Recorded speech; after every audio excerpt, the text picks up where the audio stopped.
SCOTUS gives DOGE a pair of wins. This is Dr. David Shine, and welcome to Business Law 101. With all the activity caused by the Trump administration paired with the normal work of the Supreme Court, rulings have been rolling out fast and furious. Late on a Friday, SCOTUS released two decisions with 6-3 majorities, mirroring the conservative liberal markup of the High Court.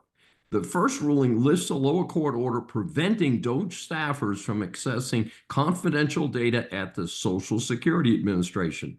This was the result of a case known as the Social Security Administration versus the American Federation of State, County, and Municipal Employees. A Maryland district judge had issued an injunction blocking DOGE access to confidential records on the basis that this would violate the Federal Privacy Act.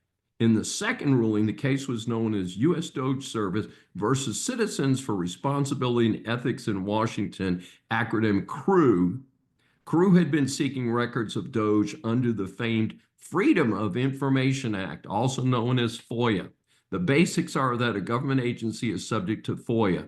CREW opposed the government's emergency application to block the FOIA request, arguing that DOGE is wielding substantial independent authority, which effectively makes it an agency that is subject to FOIA and the Federal Records Act. So the question became whether DOGE is actually a government agency.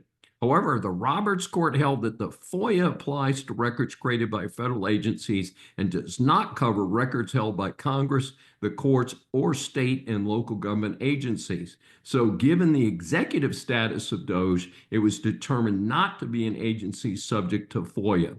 The second ruling touches on the contentious issue of congressional authority versus the executive authority of the president. So there'll probably be some more on that.